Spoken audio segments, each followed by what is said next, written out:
بسم اللہ الرحمن الرحیم۔ آج ہم جس موضوع پہ بات کریں گے وہ ہے مقصد حیات، مقصد زندگی۔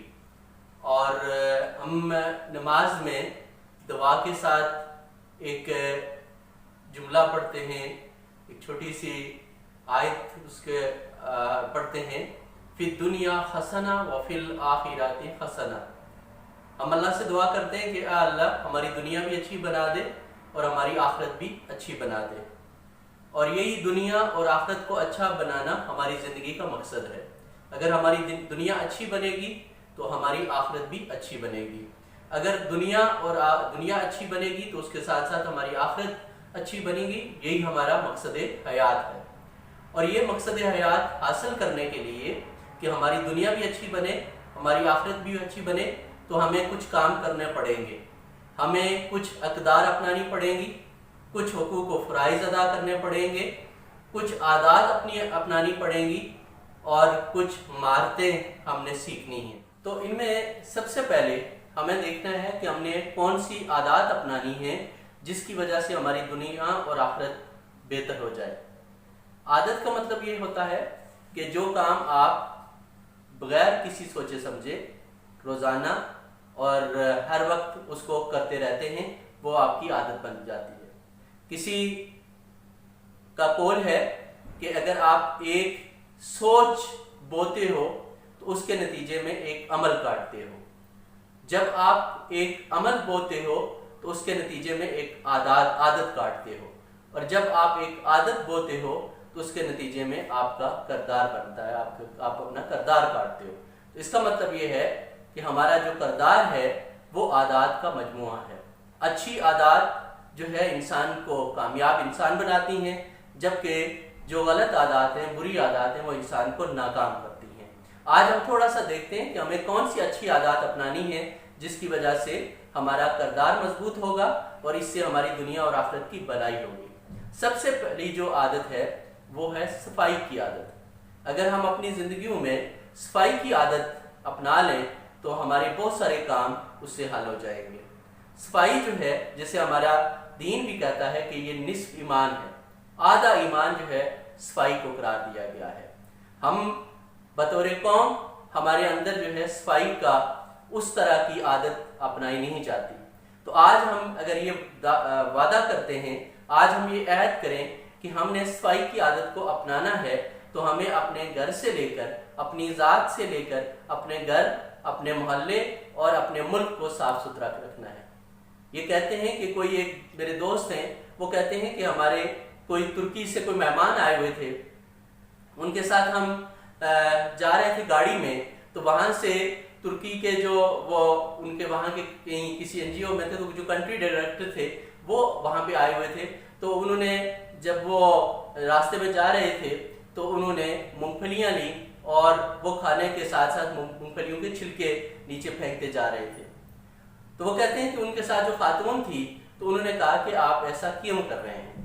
تو انہوں نے کہا کہ یہ پورا علاقہ ہی گندا ہے، تو ہم اس وجہ سے اگر میں نے ایک چھلکا پھینک دیا تو اس سے کیا فرق پڑے گا؟ تو اس خاتون نے بڑا خوبصورت جواب دیا، اس نے کہا کہ اگر سارا علاقہ گندا ہے تو اس سے ہم اپنی عادات کو گندا تو نہیں کر سکتے۔ تو اگر ہم اس عادت کو اپنا لیں، اپنے گھر سے لے کر، اپنے کچن سے لے کر، اپنے پورے محلے گلی تک اور اپنے ملک تک صفائی کا خیال رکھیں گے، تو یہ ایک اچھی عادت ہماری دنیا کو بھی اچھا بنائے گی اور ہماری آخرت کو بھی اچھا بنائے گی۔ دوسری اچھی عادت ہے اچھی سوچ۔ پہلی بات تو یہ ہے کہ ہم سوچتے ہی نہیں ہیں، اور سوچتے بھی ہیں تو شاید مثبت نہیں سوچتے۔ تو سوچنے کا یہی ہے کہ اس میں سوچ مثبت بھی ہوتی ہے، منفی بھی ہوتی ہے۔ ہمارے ایک بزرگ تھے، وہ دور کہیں جاتے تھے، وہاں پہ دکان کرتے تھے، اور صبح سویرے اٹھتے تھے تو جب وہ ایک ایسے راستے سے جاتے تھے جو ایک نالے سے گزر کر بالکل چڑھائی پہ جاتا تھا، تو وہ یہ کرتے تھے کہ روزانہ اس نالے سے ایک پتھر اٹھاتے تھے اور وہاں پہ جو راستہ تھا اس راستے میں ایک پتھر لگاتے جاتے تھے، اور اس طرح 15-20 سالوں میں انہوں نے وہاں سے ایک پوری سیڑھیاں بنا دی جس سے لوگوں کو چلنے میں آسانی ہوتی تھی۔ یہ ایک اچھی سوچ تھی، دوسروں کی بھلائی کی سوچ تھی۔ اور ایک سوچ ایسی بھی ہے کہ جو ہم راستے خراب کرتے ہیں، بعض دفعہ راستوں میں رکاوٹیں ڈالتے ہیں، کانٹے بچھاتے ہیں، تو یہ بھی ایک سوچ ہے۔ تو اچھا سوچیں گے تو ہماری دنیا بھی اچھی بنے گی اور آخرت بھی اچھی بنے گی۔ تیسری جو اچھی عادت ہے وہ ہے محنت۔ دنیا میں بہت ذہین لوگ بعض دفعہ کامیاب نہیں ہوتے، لیکن بہت محنتی لوگ اگر وہ ذہین نہیں بھی ہوتے تو وہ کامیاب ہو جاتے ہیں۔ محنت کی کمی کو ذہانت سے پوری نہیں کیا جا سکتا، لیکن ذہانت کی کمی کو محنت سے پورا کیا جا سکتا ہے۔ تو محنت دوسری اچھی عادت ہے۔ ہم خود محنتی ہوں گے تو ہمارے بچے محنتی ہوں گے، اور اس سے جو ہے معاشرہ ایک محنتی معاشرہ جو ہے پورے ملک کی ترقی کا باعث بنے گا۔ چوتھی جو عادت ہے وہ ہے پابندی وقت۔ ہم جو پورا ہمارا زندگی کا نظام ہے وہ وقت پہ منحصر ہے۔ اگر ہم اپنے وقت کا صحیح استعمال کریں گے، درست استعمال کریں گے، اپنے وقت کو ضائع نہیں کریں گے، تو ہم اپنے وقت سے بہتر استعمال کر سکتے ہیں۔ اور آخرت میں بھی جو سب سے پہلا سوال ہوگا وہ وقت کا سوال ہوگا۔ یہ زندگی آپ نے کتنا وقت آپ کو ملا اور اس کو کیسے خرچ کیا۔ تو اگر ہم اپنے وقت کی پابندی کریں گے، ایک ایک لمحے کا حساب رکھیں گے۔ مغربی دنیا جو ہے وہ اس وقت ترقی کے زینے اس لیے طے کر چکی ہے کہ اس نے اپنے وقت کو بہتر استعمال کیا۔ وہاں کا ایک ایک فرد جو ہے وہ وقت کی قدر سے آشنا ہے، لیکن ہماری بدقسمتی یہ ہے کہ ہم وقت کی قدر نہیں کرتے۔ تو وقت کی قدر کرنے سے ہم اس چیز کو بہت اچھے انداز میں بہتر کر سکتے ہیں۔ اس کے ساتھ ہے مطالعہ، پڑھائی، مطالعہ کرنا، بکس کو پڑھنا۔ اگر ہم خود مطالعہ نہیں کریں گے تو کبھی بھی ہمارے بچے جو ہیں وہ مطالعے کی طرف نہیں جائیں گے۔ کورس کی کتابیں پڑھنا، ٹیکسٹ بک پڑھنا یہ مطالعہ نہیں ہے، مطالعہ اس کے علاوہ بھی ہے۔ تو اپنے بچوں کے اپنی عادت یہ بنائیں کہ آپ روزانہ مطالعے کو ٹائم دیں، اور مطالعے میں آپ قرآن و حدیث کا مطالعہ کریں، اس کے ساتھ ساتھ سیرت کا مطالعہ کریں۔ وہ ایک دوست کہتے تھے کہ اگر نبی صلی اللہ علیہ وسلم کی زندگی کو آپ نے اپنانا ہے تو ان کی سیرت کا مطالعہ کریں۔ ایک دن آپ کوشش کریں کہ ہم اپنے آپ کو نبی صلی اللہ علیہ وسلم کی زندگی کے مطابق اگر ہم اپنا ایک دن گزار لیں تو ہماری کامیابیاں وہ بڑی ہو سکتی ہیں۔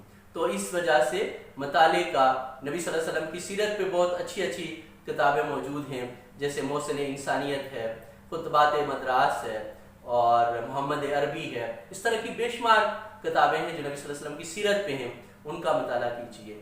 اور اپنے بچوں کے لیے چھوٹی چھوٹی کہانیوں کی اس طرح کی کتابیں لے کے آئیے اور ان کا مطالعہ ان کو کروائیے، خود بھی کیجیے، ان کو بھی کروائیے، تاکہ آپ کے بچے جو ہے مطالعے کی عادت اپنائیں اور وہ ایک کامیاب انسان بنے۔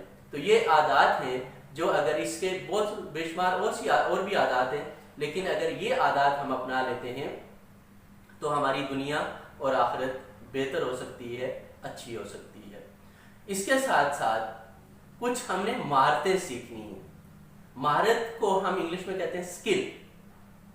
دو چیزیں ہوتی ہیں، ایک کو ہم کہتے ہیں صلاحیت اور ایک کو کہتے ہیں مہارت۔ صلاحیت انسان کے اندر موجود ہوتی ہے، وہ جیسے ہماری سننے کی صلاحیت ہے، بولنے کی صلاحیت ہے، چکھنے کی صلاحیت ہے، چلنے کی صلاحیت ہے، لکھنے کی صلاحیت ہے۔ لیکن اسی صلاحیت کو جب ہم بہت اچھے انداز سے کریں گے تو وہ ہماری مہارت بن جائے گی۔ جیسے کہ اگر کلاس میں بہت سارے بچے بیٹھے ہوتے ہیں، ان میں سے کچھ بچے ایسے ہوتے ہیں کہ وہ بھی ٹیچر تو اسی طرح پڑھا رہا ہوتا ہے سارے لوگوں کو، لیکن ایک بچہ جو ہے وہ اچھے انداز سے اس کو سن کے وہ سارا کام وہ وہاں پہ کلاس میں کر لیتا ہے۔ تو اس کا مطلب ہے اس کے سننے کی صلاحیت، سننے کی جو مہارت ہے وہ زیادہ اچھی ہے۔ تو یہ جو مہارتیں ہیں جو انسان کو دنیا اور آخرت میں کامیاب بناتی ہیں، ان میں پہلی ہے ابلاغ کی مہارت، جس کو ہم کہتے ہیں کمیونیکیشن سکل۔ ہمارے ہاں کمیونیکیشن سکل کو صرف یہ سمجھا جاتا ہے کہ ہم دوسروں تک اپنی بات کو کیسے پہنچاتے ہیں، لیکن جو اصل میں کمیونیکیشن سکل کا مطلب یہ ہے کہ اس میں بولنا اور سننا بھی آتا ہے۔ اور اس کا جو مثال ہے وہ ہم نبی کریم صلی اللہ علیہ وسلم کی زندگی سے لے سکتے ہیں۔